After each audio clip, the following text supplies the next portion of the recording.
لا حول ولا قوة إلا بالله العلي العظيم.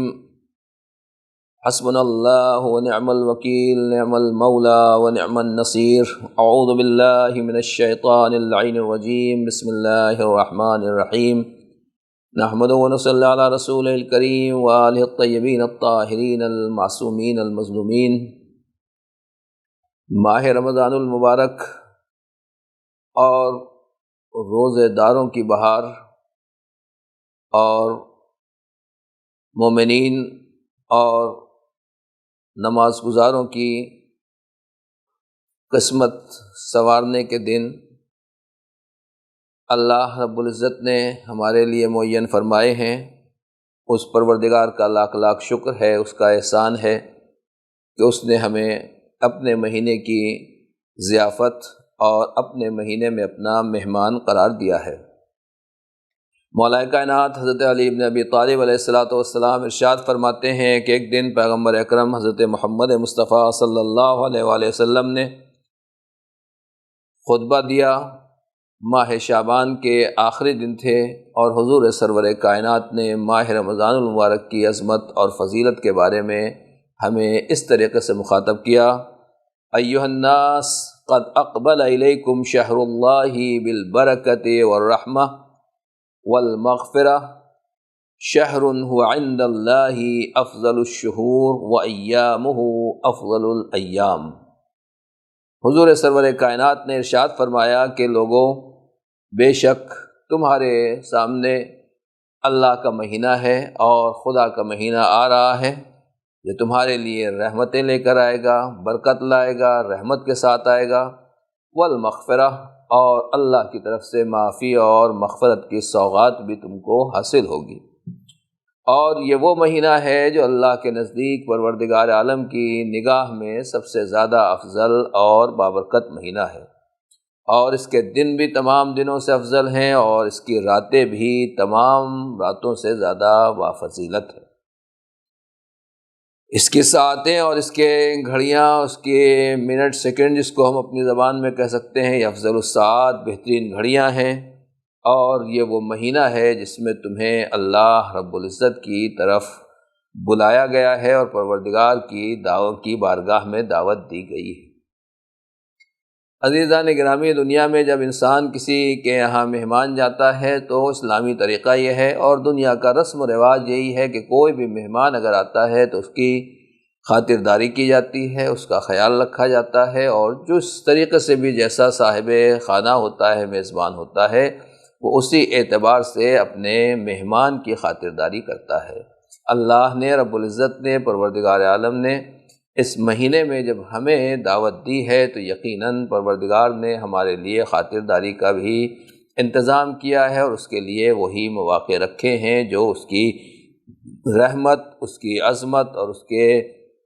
جاہ و جلال اور اس کی رزاقیت کے عین مناسب ہے. اسی لیے پیغمبر نے فرمایا کہ وَجُعِلْتُمْ فِيهِ مِنْ أَهْلِ كَرَامَةِ اللَّهِ، اللہ نے تمہیں بزرگی عطا کی ہے، خدا کی طرف سے تمہیں عظمت نصیب ہوئی ہے اور پروردگار کی طرف سے تمہیں یہ خاص تحفہ حاصل ہوا ہے. أَنفَاسُكُمْ فِيهِ تسبیح، تم اگر اس میں سانس بھی لیتے ہو تو وہ تسبیح کا درجہ رکھتے ہیں.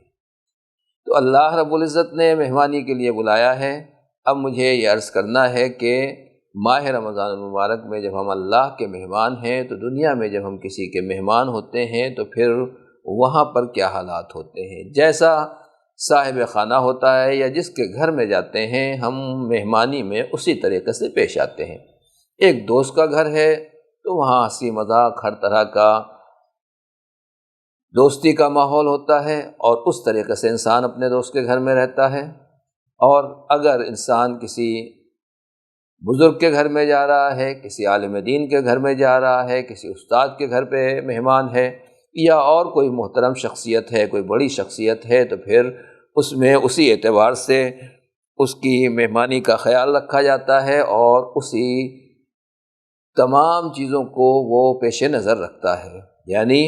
اب اگر کوئی شخصیت ایسی ہے کہ جس کے سامنے آدمی ہنسی مذاق نہیں کر سکتا تو پھر وہاں ہنسی مذاق ممنوع ہو جاتی ہے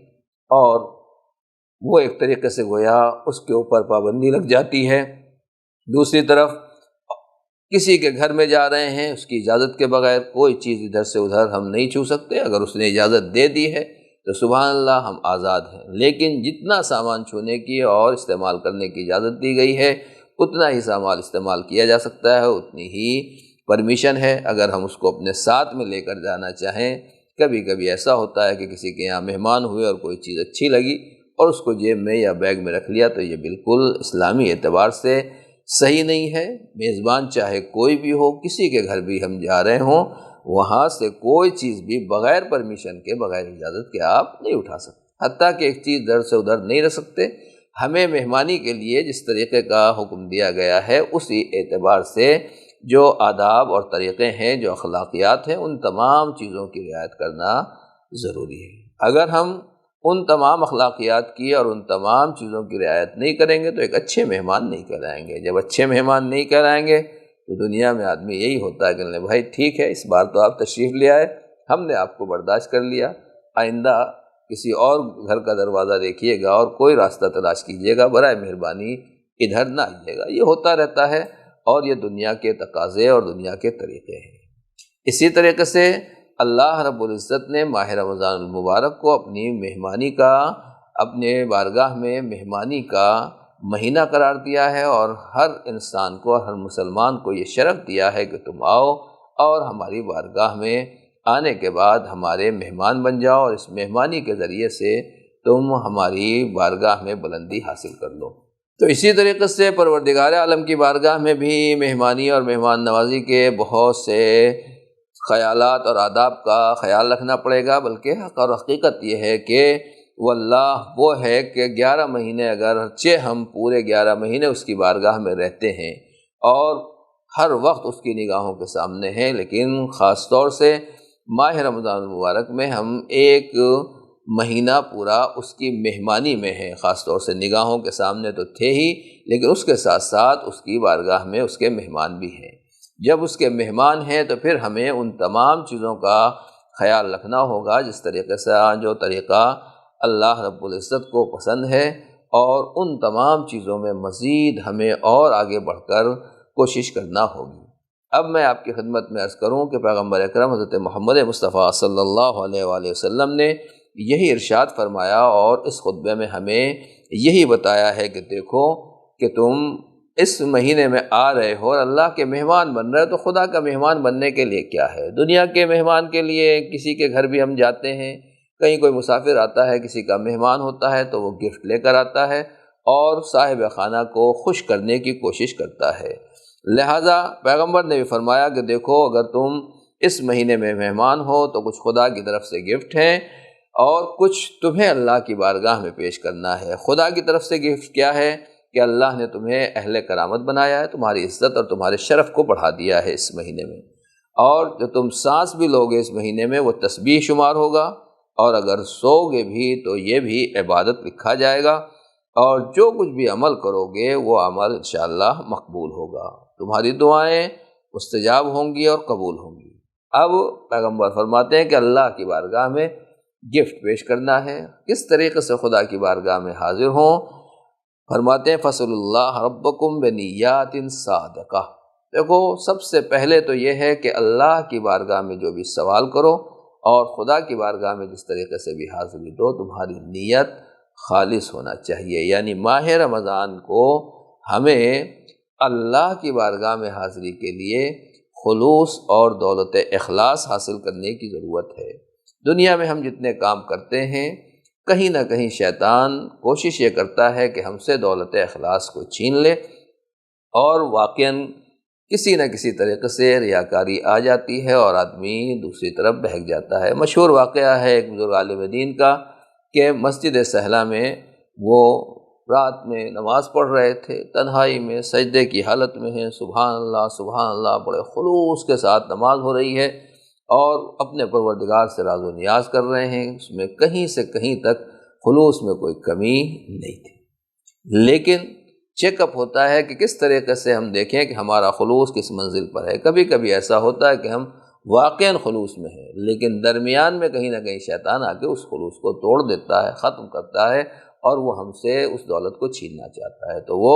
حالت نماز میں ہے، اللہ کی عبادت اور بندگی میں ہے، اور بڑے خضوع و خشوع کے ساتھ پروردگار کی بارگاہ میں راز و نیاز کر رہے ہیں مسجد سہلا میں۔ انہوں نے اچانک دیکھا کہ ایسا محسوس ہوا کہ جیسے مسجد کا دروازہ کھلا۔ وہ مسجد کا دروازہ کھلنے کے بعد کوئی اندر آیا اور کسی کے چلنے کی ہلکے سے آواز آئی، جیسے محسوس ہوا کوئی ان کی طرف کو آ رہا ہے۔ ایک دم ذہن میں خیال آیا کہ واہ، آج کی رات تو مسجد سہلا میں میرے علاوہ کوئی نہیں تھا، اور یہ شخص جو آیا ہے یا رات میں دیکھے گا کہ یہ صاحب رات کے اندھیرے میں تنہائی میں اس طرح ڈوب کر اللہ کی عبادت اور بندگی کر رہے ہیں، اب یہ نجف جا کر میرا نام بتائے گا اور وہاں میرا چرچا ہو جائے گا، ہر طرف میری شہرت ہو جائے گی، دیکھیے فلاں صاحب کتنے اللہ والے ہیں، کتنے عبادت گزار ہیں، اور کیسے بندگی پروردگار کرتے ہیں۔ کہتے ہیں کہ جب انہوں نے نماز پڑھی تو پرانی مسجد تھی، دروازہ ٹوٹا ہوا تھا اتفاق سے۔ اب جو انہوں نے دیکھا تو کوئی آدمی نہیں تھا، بلکہ ایک بیمار کتا سردی کی وجہ سے پریشان وہاں اپنی جگہ آرام کے لیے تلاش کرتا ہوا وہاں آیا، تو دیکھا وہ کتا بیٹھا ہوا تھا، اور اس طریقے سے ان کو اندازہ ہو گیا، معلوم ہو گیا کہ دیکھو جس خلوص کو ہم اپنی گہرائی اور اپنی آخری منزل کو تک سمجھ رہے تھے، اور ہم یہ سوچ رہے تھے کہ خدا کی بارگاہ میں صرف اور صرف پروردگار کے لیے ہم دعا کر رہے ہیں اور یہاں عمل کرنے کے لیے آئے ہیں، اس میں کتنا خلوص پایا جاتا ہے جب دکھاوا، ریاکاری، نام و نمود، پبلسٹی اور لوگوں کے سامنے شہرت، عزت اور اہل دنیا کی طرف سے حوصلہ افزائی کی بات آ جائے تو پھر واقعاً دل میں کھوٹ ہو جاتی ہے۔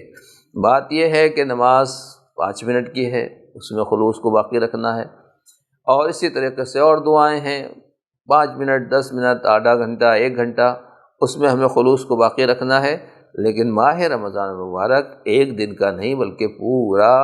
1 مہینہ ہے، تو جب پورے 1 مہینے تک ہمیں اس خلوص کو باقی رکھنا ہے، پیغمبر فرماتے ہیں کہ اللہ کی بارگاہ میں دعا کر رہے ہو تو پھر اخلاص کامل کے ساتھ ہونا چاہیے، نیات صادقہ، ہماری نیتوں میں کھوٹ نہیں ہونا چاہیے۔ جہاں کہیں بھی زندگی میں آپ بھی تجربہ کیجیے گا، میرا بھی تجربہ ہے، اور بزرگوں نے بھی ہمیں بتایا ہے، رہنمائی کی ہے کہ جہاں کہیں بھی لوگوں کے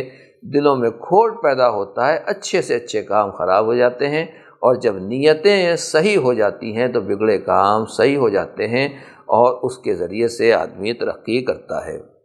اسی طریقے سے پیغمبر نے اور دوسری چیزیں بھی بتائی ہیں۔ مختصر یہ کہ میں اتنا ہی عرض کرنا چاہوں گا، انشاءاللہ آئندہ ہم آپ کی خدمت میں عرض کریں گے کہ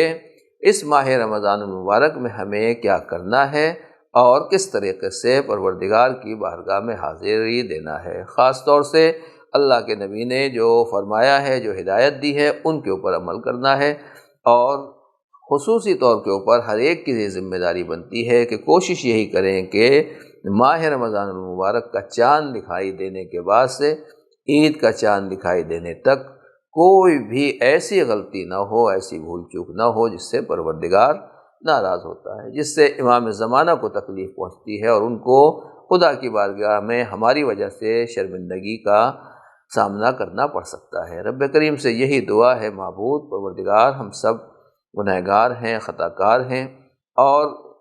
تو نے اپنی مہمانی کے لیے اگر ہمیں اجازت دے دی ہے اور ہمیں قبول کر لیا ہے تو ہمارا نام بھی اپنے مہمانوں میں شامل فرما دے، اور جو تیرے بہترین خدمت گزار ہیں، مہمان بننے کے لائق ہیں اور مہمان کہلانے کے لائق ہیں، ہمیں بھی ویسا بننے کی توفیق عنایت فرما۔ والسلام علیکم ورحمۃ اللہ وبرکاتہ۔